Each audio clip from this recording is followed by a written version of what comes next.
Hi, I'm Lauren, a mom, former teacher turned children's book author, and your host who joins special guests each episode as we share our top kid-lit picks for sparking hard conversations the easy way. Yep, that means everything from tackling bullying and out of control anger to celebrating diversity, inclusion, and leading with kindness, plus so much more. My whole mission of my own children's book series, Blooming Rose, is to provide social and emotional support tools for in and out of the classroom, and this podcast is my way to expand that mission even further. So stay tuned as we dive into this week's topic on the Blooming Books podcast. Hello, and welcome to season 3 of the Blooming Books podcast. It feels crazy to say that as I feel like I just started this little venture, but here we are, and I'm so excited to dive into this season's topics. Our extra special guest today is a licensed social worker with experience as a school-based counselor, as well as working in a mentorship program for teens, and she's now a curriculum developer with her expertise in SEL. In her spare time, aside from raising her 3 girls, she's also grown quite the impressive following on social media as Counselor Chelsey. And through sharing her high-quality resources and insights, she has now been able to impact thousands of classrooms around the world. So, wow, that's just amazing. So, Chelsey, welcome to the podcast. Hello, I'm so excited to be here and be chatting about SEL books. I'm sure we can chat about this all day between the two of us, right? Books Oh, and yes. SEL. So, of course, we'll dive into SEL in a minute, but first, I like to get to know our guests a little bit better with a couple of rapid fire questions. So, are you up for that? Let's do it. All right. Number 1, summer is almost here. So, where is your dream vacation spot?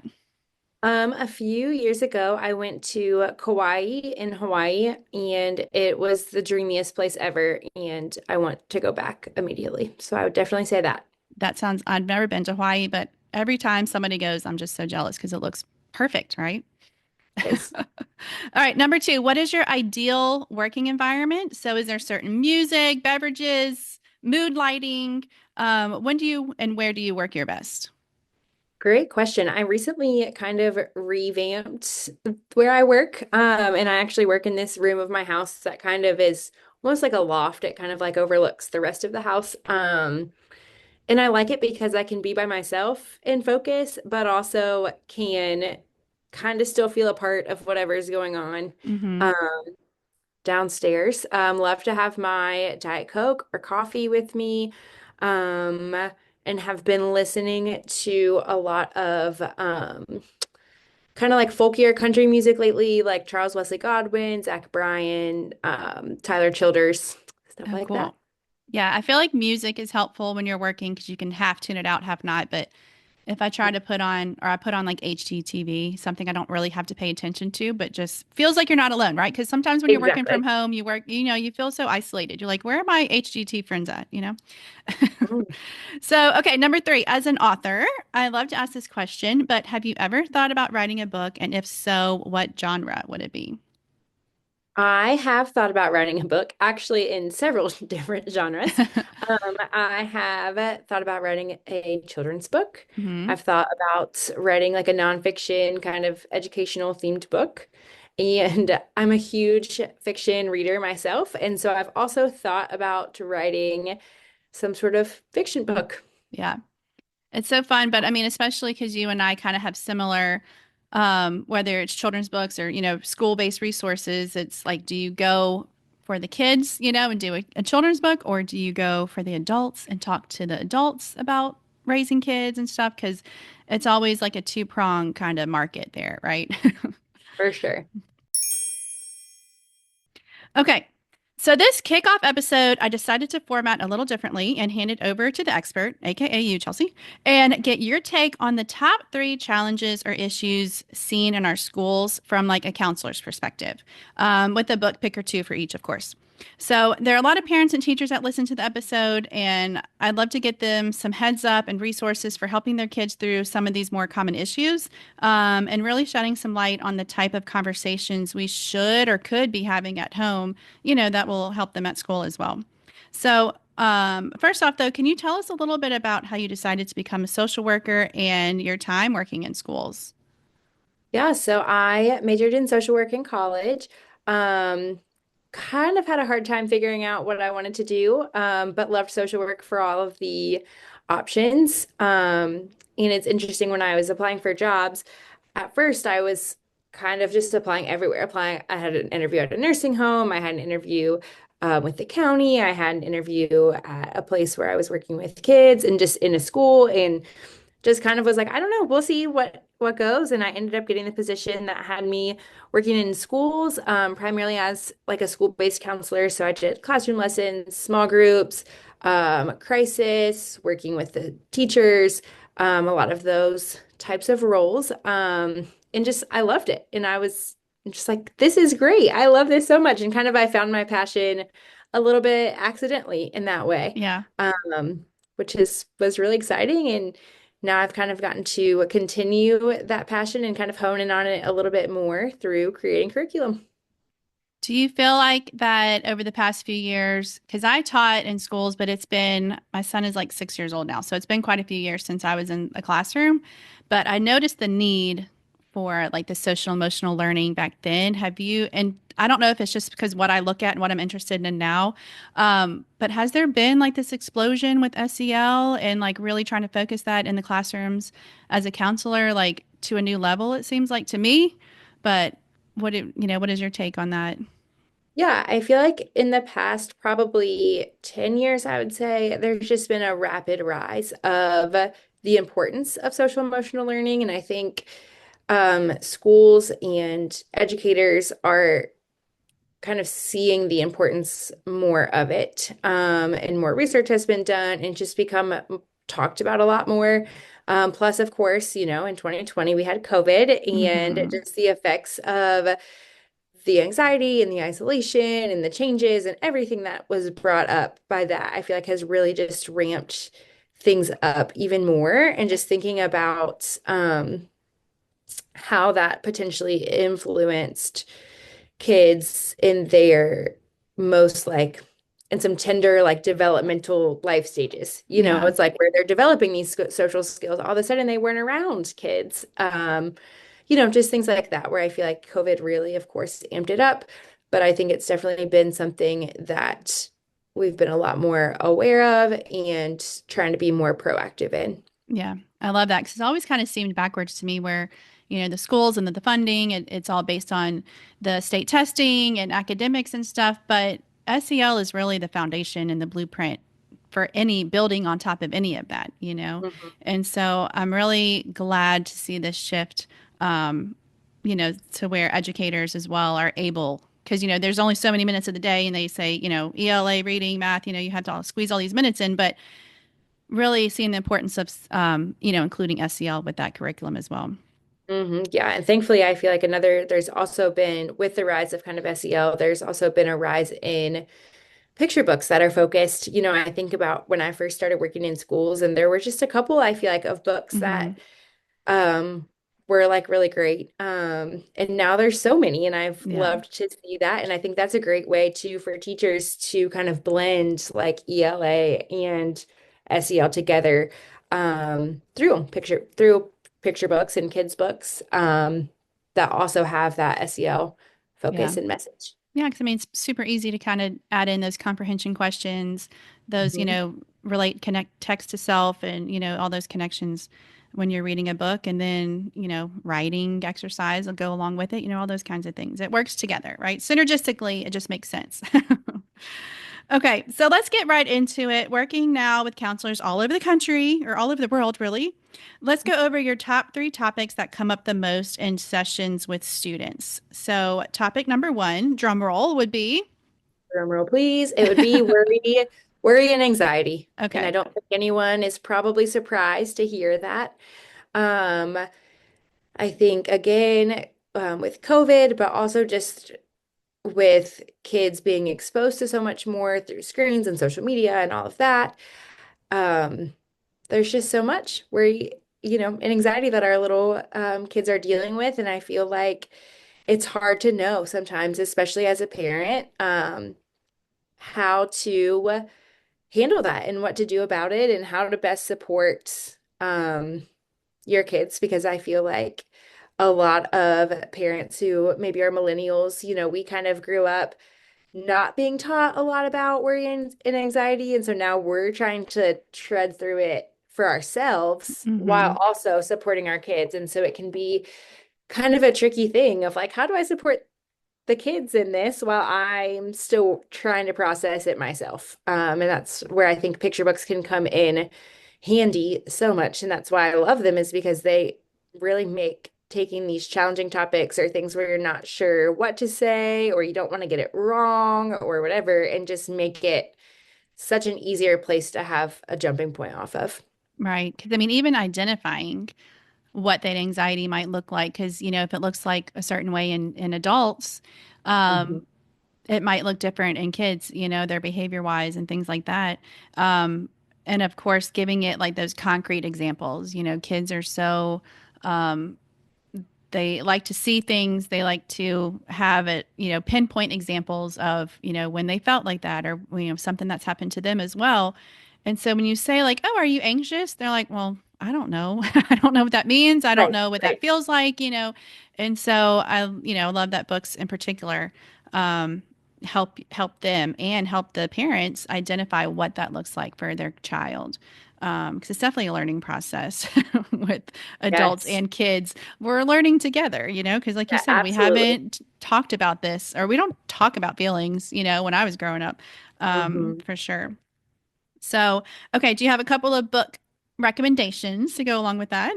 I do. So the first one goes along with what you were saying. It is called Hey Worrier by Karen Young, and it just does such a great job of like explaining anxiety and explaining tangibly and practically like what it feels like. It goes into like the amygdala and what's happening in your brain when you feel anxious, as well as just like calming. It also has calming ideas, and it's just really informative in a kid-friendly way Yeah. that's easy for kids to understand. And so, because like you said, when we throw out these big words of, oh, why are you feeling anxious? It's like, I don't know, whatever. But when you Yeah. say, oh, do you ever like think about things nonstop and can't seem to turn off your brain from like spiraling? It's like, oh, yeah, actually, yeah, I do that, you know? Yeah. And I think too, it's so important with worry and anxiety to help kids understand what is happening in their brain, because then it's not as scary. Yeah. Because I feel like what happens sometimes is we or in kids feel anxious about something, and then that feeling of anxiety, if it's unknown and that feeling is scary, then that produces more anxiety.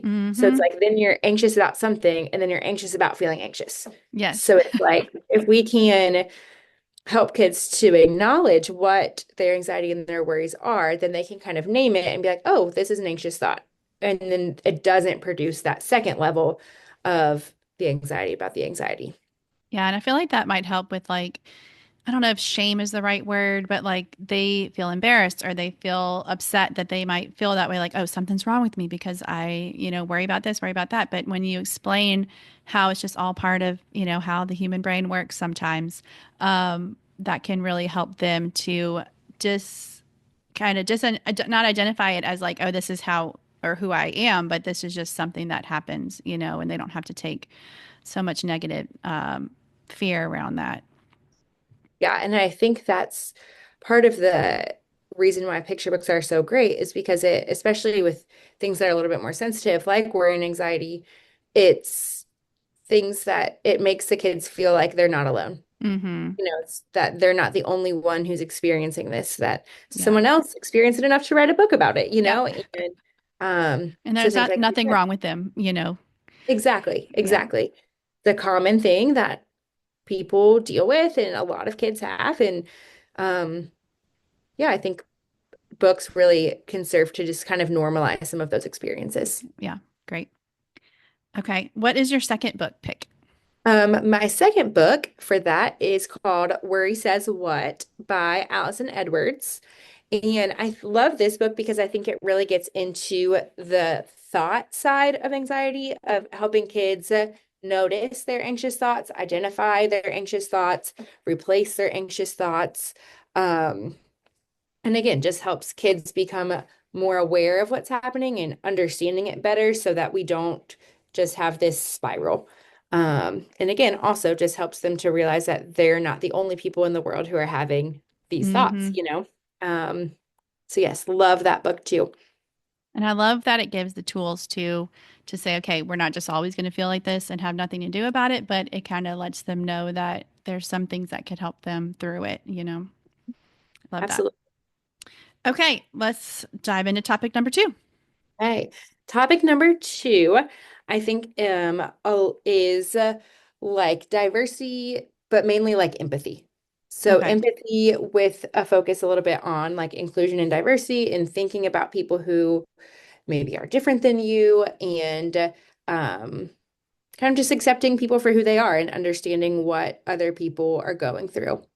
I think is a big one because as you know, in child development, you start as very egocentric, very self-focused. And then as you grow, you start to become more aware of other people's perspectives and the people around you. And sometimes that transition can be hard for kids, and Yeah. sometimes it takes a little longer in some kids. And then, especially if you think about sometimes kids come from, we all come from different backgrounds and different things. And maybe sometimes messages kids are hearing at home or wherever. I think that's a big one that we see in schools a lot because it comes out a lot of times in behavior of like being mean to people who are different or not including people who are different or um just not taking the time to understand someone else's perspective. Yeah, I think that's so hard. Um, Especially, I guess like your preschoolers and kindergartners are just like, my way or the highway. But Mhm. when, they start to get into first, second grade, third grade, and then they start having their own opinions. And, when someone doesn't agree with them, then, they lose patience. They don't have the awareness to grant them grace. And, a lot of times with my kids, I'm like, it's okay. Like, they don't want to do that right now. They don't want to play what you want to play right now. Like, that's okay, and they're allowed to have their feelings and their opinions and go find out, go find someone who does. Or, they have to learn to compromise. Like it gets a little complicated to say the Mhm. least around those ages, for sure. Okay, so do you have a couple of books to go along with those? I do. The first book I'm going to talk about is maybe my all-time favorite book. My Oh, all-time favorite really? SEL picture book. Yep. It's an older one, but I love it so much. It's called Hey Little Ant, and it is by Phillip and Hannah Hoose. And it's just such a creative way to get kids thinking about someone else's perspective. And so in the book, there is a boy, and he's about to step on this ant and smush it. And the ant speaks up and is like, "Hey, just because I'm small, like, doesn't mean that I'm like not that I don't matter." And like, he Hmm. gets the boy to think about, he like walks him through his life and is like, "Hey, I like help my family find things to eat too. Like, you might think I'm just stealing your food, but really, like, I'm trying to provide for my family by stealing the chips from your picnic or, whatever." It just kind of goes through different scenarios from the ant's point of view of like, "Hey, this is why I'm doing this," or "This is." Just because I'm little, I still matter and can make a difference and whatever. So he basically like the aunt appeals to this boy of like, "Hey, think about my perspective before you just step on me and move on with your day." And I love it because at the end, it doesn't say what the boy does. And the writers actually ask, like, "What do you think the boy should do?" And so it's Yeah. just a great way to really encourage conversation about things like that. And obviously, kids can start by saying what they think the boy should do and then thinking about, okay, maybe what are some other people in your life who's like might have a different perspective or who might, um, you might not see their sides of things. And how can we take a step back and really think about other people's experiences and not just our own? Yeah, I love that. I haven't heard of that one yet, but I'm gonna have to check that one out. It's so cute. Um, yeah, because I think it does take that higher level of, you know, thinking for the older kids to really think about what other people might be going through, what they might have been through, how their lives look different, especially when, kids get to school and they wear the same uniforms and, everyone might look the same, but you really never know what's going on in other people's homes or, if they were up all night or if they, all kinds of things can be happening. So kind of going back into, granting the grace and the patience with, all types of kids that are in your class. So I love that idea for sure. Okay, Um, another pick. Yeah. Yes, so my second one is called The Judgmental Flower by Julia Cook. And if anyone's listening who has not checked out Julia Cook's books, you totally should. She has so many that cover a wide variety of SEL topics. I feel like she's got something for almost everything. Awesome. But I love The Judgmental Flower because the Judgmental Flower is about a blue flower and he meets a purple flower. And he's like not too sure about this purple flower because he likes to stick with the blues and he's heard bad things about the purple flower and thinks that the purple flower is too different from him. And so his mom kind of encourages him to like, hey, you might have more in common with the purple flower than you think. And like, why don't we try to like get to know the purple flower? And there might be some things that you like about the purple flower. And eventually, of course, the blue flower does befriend the purple flower. And they see that, they do have a lot in common. And actually the things that they make them different are good and they're things to be celebrated. And so I like this book because I feel like it just so clearly relates to diversity and just how we can learn so much from people who are different than us. And we shouldn't be afraid of people who are different than us or mean to people who are different than us. Because we have, in so many cases, we have much more in common than we do We do. differences. And also the things that make us different are good, and it talks about like, well, what if there was a world of only blue flowers and there were no other kind of flowers? And I just think that line of thinking is so helpful for kids, again, just trying to expand kind of their horizons and go out of their comfort zone a little bit and remember that all people are important and they matter and diversity makes things beautiful. Right. And um, I love that because I have talks a lot, whether it's with my own kids or I was just in the art room um, reading with kids and doing a project. And I was like, okay, is everybody's paper going to look the same when y'all are done? And they're like, no. And I'm like, of course not, right? Like everyone is diverse. Everyone has unique, imaginations. And, like how boring would it be if everyone just made like the same thing every time, And they're like, yeah, yeah, right. And so Mhm. I think that's just a really important life lesson to realize that just because we're different, that doesn't make it bad or one way or the other, bad or wrong. It's just really a way for us to learn and connect and experience something that we probably would not have otherwise, if we hadn't come across, different types of friends and things.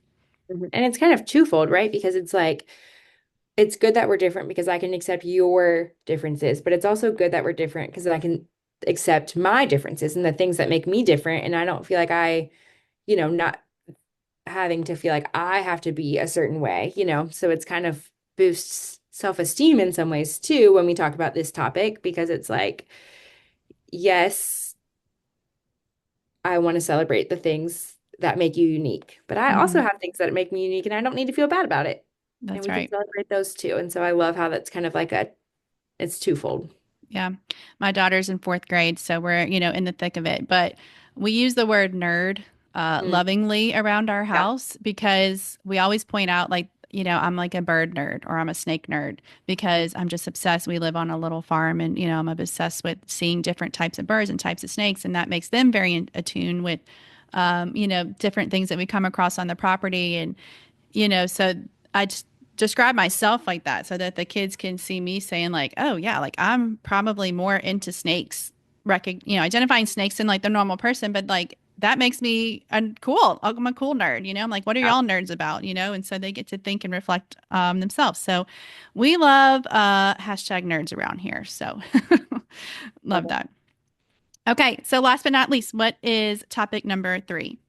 So the third topic is something that I don't know if I would say it comes up a lot per se, but I think it's something that most kids will deal with in their childhood, and it's important to have resources on, and that is grief and loss. Mm, Whether it is grieving the loss of a grandparent or the premature loss of a sibling or a parent or even a pet, friends. I mean, there's so many ways that this can be manifested. And I think, like I said, most kids will experience some sort of loss throughout their elementary school. And so having resources and being prepared to talk about that, because again, similar to anxiety, it can be uncomfortable and it can be hard to know what to say and be afraid that you're going to mess it up or that you're going to somehow make things worse.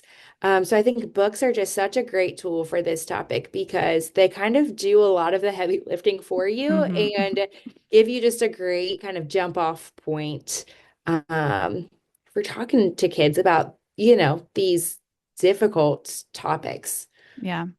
I think too, especially with grief and loss, a lot of times it's so unexpected. And so you're at a loss as a parent or an adult trying to process your feelings around it. And then you don't even know how to support your child around it as well, you know? And so I think a lot of the old school thought was just, you just kind of keep moving on and you don't really discuss it. And so those feelings stay bottled up and that's, never a good idea. But I do think it's a very important topic as well.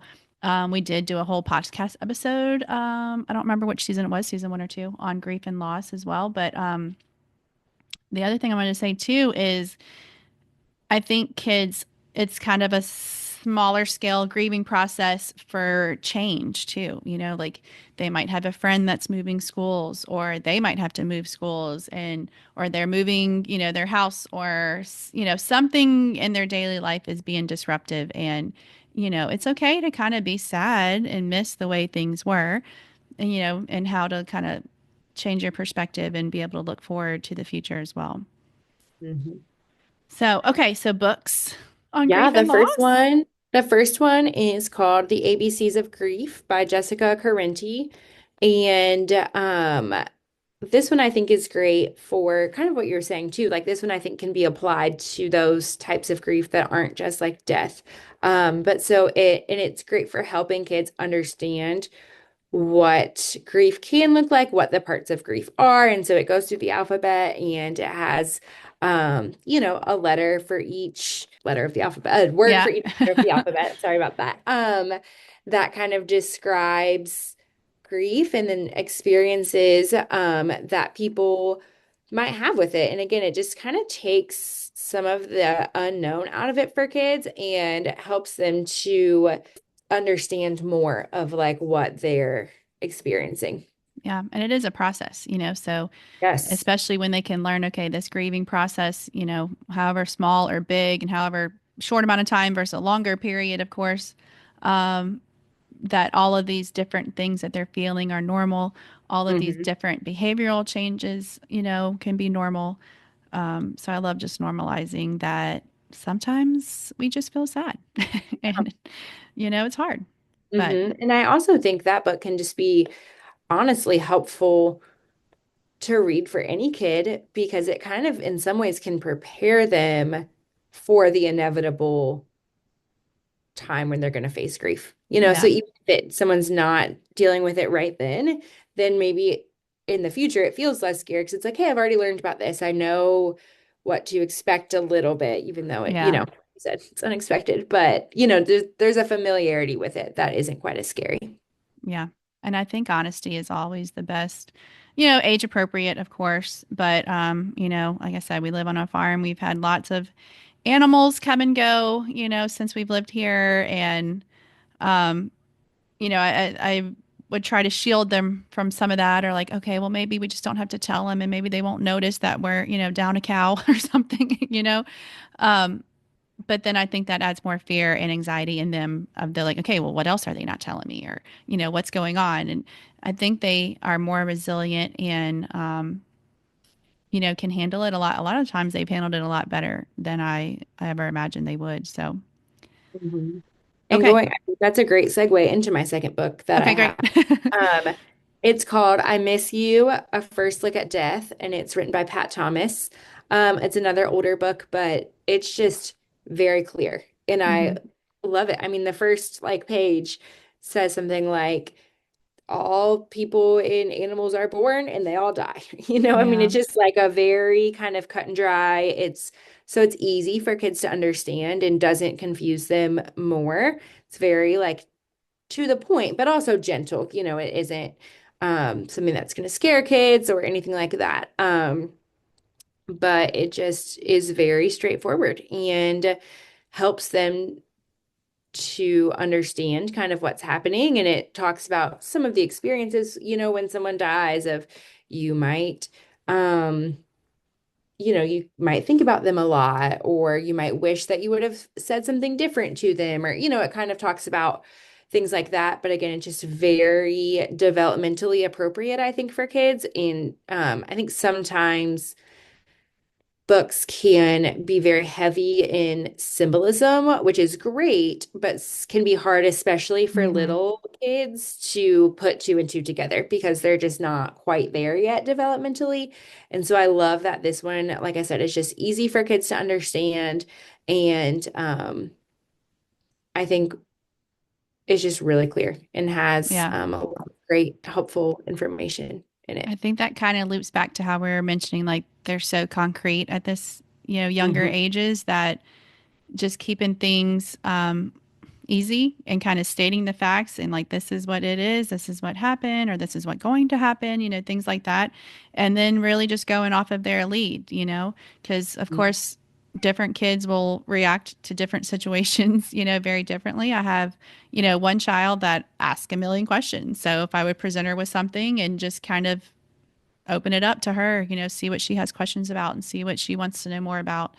And then I have one that's like, okay, well, I'm gonna be sad, but now I'm gonna move on. I'm like, okay, if we want Hmm. to move on, we're ready to move on. If we want to ask more questions, we ask more questions. If we want to, try to do something together, we can kind of have them take the lead on that. Hmm. I cheated it a little bit and added Sure. a third book to this section. The more books, the Um, merrier. Never a yes. problem. And this one's a little bit more specialized, but I think can be a great resource, especially for parents. Um, it is called The Remember Balloons by Jessie Oliveros. And this book is about kids, and then their relationship with people who have some sort of memory disease, like Alzheimer's, dementia, something like that. So, thinking about kids maybe who have grandparents who are forgetting things or maybe forgetting who they are or whatever. This book makes me cry every time. It's about this grandpa who has all these balloons of experiences and stories that he's told, his grandson, and then one by one, the balloons kind of go away and he's losing those memories and doesn't have those memories anymore. And then eventually at the end of the book, you see that now the grandson has all the balloons because he's like shared those Oh, with his grandson. And even though he doesn't have them anymore, and not super concrete as far as explicit, but I think it's just a really tender way to talk about that experience. So again, not explicitly talking about death, but I think that can be a challenging thing, for kids to go through, especially younger kids who just don't quite understand what it is, or a hard thing if your whole life you've had so much fun with a grandparent or an aunt or an uncle or whatever, and then suddenly they're not themselves anymore and they don't have yeah. the same memories and understanding that they used to have. And so I think that's just such a great book and so wonderfully done. So I did not want to miss a chance to talk about that one. No, I love that. I love that it is very visual, and I think that does help kids a lot as well. It reminds me of my friend Sarah Allison. She's another Houston-based author, and her mom just had a journey with Alzheimer's, and she has two young girls. My friend has two young girls, so their grandmother. Um, and so her book is called The Memory Keepers, and it's about how kind of similar how you are now, passing on these memories that they can no longer hold, but it doesn't mean that they're disappeared, because they now Yeah. live within you and your heart and your memories as well. So, such a tender topic. I love that.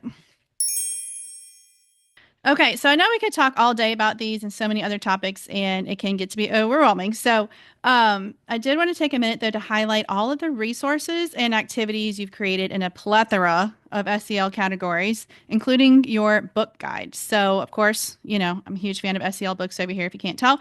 But I'm going to go share the link to sign up in our show notes. But you can get your list of 120 book suggestions by topic for free. And just what an amazing resource that is. Um, So when did you decide to kind of start expanding into creating so many high quality, easy to use SEL resources? We talk a lot about books, but then you just have so many ideas to kind of follow up on those ideas too. It's like a gold mine over there, I'm telling y'all. Yeah, so when I started working with kids in schools, I felt like I had a lot of knowledge about the kind of theoretical part of it, but I was kind of like, okay, now what do I like do with the kids? And Hmm. thankfully, there's kind of been a lot of progress in the area of like school counseling curriculums, SEL curriculums, but at the time, there really was not a lot out there. And so I started kind of coming up with things on my own and found that I just loved it. That was one of my favorite parts of the job was thinking, okay, this child is struggling with worry and anxiety. What are the resources? What can I do with this child to help him or her, you know, work through that and using the knowledge that I have in different theoretical approaches and different types of interventions and things like that. How can I actually, what activities, what can I do with this child to help them grow in that area? Yeah. And so, like I said, that just has always kind of been one of my passions. And yeah, when it comes to books, I think the great thing about books is a lot of times they, like I said, they do a lot of the heavy lifting, but also I know, I've read a book and then wanted kind of an extension activity to do for it and just something to take that learning a little bit further. And so that's kind of why I started creating some, book companion activities to go along with some of these great books. Yeah, I love that because it's kind of like that extension of, retaining that information, really Mhm. retaining that story when not only do they hear it and you can talk about it, but then they can, write it down or play a game or, do something related to that as well. So I love that. Big fan. Okay, so before we go, we're going to take a minute to share our hashtag win of the week, however big or small, because none of us are perfect at adulting, parenting, teaching, or counseling, not even counselors, right? True. So let's celebrate what went right. Do you have a win you would like to share in any of the realms? Yeah, so it's actually been the last couple of weeks, but a big win is my family has found these cookbooks. They're by the brand Delish, and they have a whole bunch of them, and they are like the best recipes, and they're so easy and straightforward. And I'm like so excited to make any recipe I find in those books, and my family has been loving it, and it's kind of brought an element of fun into the kitchen and making dinners. Because I mean, if anyone out there has kids, it's hard to find things that everybody likes, but that don't, Yes. require some spice that you're going to pay $30 for and use once, or stuff like that. Nobody has time for that. So these cookbooks are awesome, and I've loved them. I found Yeah. actually the first one at the library. So if you have a local library, they might Oh. have a copy of one of them, and I would definitely recommend them. Yes, because I mean, I've saw a meme recently. It's like, as the mom or the primary caregiver, it's like, when did we sign up to just provide every single meal for the rest of y'all's lives? Like, Exactly. I'm always like, what are we going to eat today? Yep. So just turn into a different book or a different page in the book and going from there. That sounds They're fun. I'll have great. to check those out. Okay, so you guys do not want to miss out on the mountains of resources, information, and inspiration Chelsey has on her socials. So can you please share your account and your newsletter sign up for listeners to check out? Yep. So my account on Instagram and Facebook is Counselor Chelsey. I blame my parents who spelled my name with a Y at the end instead of an A. So if you're used to spelling Chelsea with an A at the end, you got to remember to change that to a Y when you're looking for me. But yeah, Counselor Chelsey on Instagram, on Facebook. And then my website is www.counselorchelsey.com. And I have a blog post with also a lot more book lists that are kind of more specialized on there. I have them by month, by topic, all the things. And on that website, you can also sign up to get the book list that Lauren was talking about. Hmm. Um, and yeah, so those, Yeah, I love getting, I'm on your email list now and I have the book guide and it's so helpful, especially when you're planning a podcast on SEL books, but just to kind of refer to and just get inspiration from. So it's yeah. amazing. Yeah, it's an amazing And I have resource. them separated by category. So it's like, oh, my kids are really struggling with their anger management right now, Hmm. or there's going to be a change in the family or, whatever. You can just kind of look by topic. And I think there's eight recommendations and they each have like a quick little synopsis. Yeah. So you can kind of easily scan and see what is going to be helpful for you. Yeah, because that was kind of my basis for the podcast was each episode is like a different topic because, whenever that hits in your household, whatever it is, like we are saying, like with the grief and loss can be so unexpected, but so can, conflict resolution things or Mhm. navigating friendship things or, conversations about inclusion, diversity, and all that kind of stuff. So you can, easily kind of jump to that whatever section you need for whatever's going on in your life at the time, which, with little children, you never know. Could be different every You day. never know. Never know. So, okay. So I think that's it for this week's episode. Thank you again, Chelsey, for joining us. And thank you guys for listening. I hope you've gained a couple of helpful nuggets for helping your kids or students wade through some of life's more common challenges. And we'll see you guys next time on the Blooming Books podcast. Bye. Thank you for listening to the Blooming Books podcast, recorded and produced by Blooming Rose Kids. We've opted to keep our series ad-free, and if you'd like to support our efforts, please consider shopping our own custom-signed Blooming Rose books at bloomingrosekids.com and our academic materials on our Teachers Pay Teachers page. All of the books mentioned in this episode are also available via our affiliate links in the show notes. We so appreciate you being here and hope to see you next time.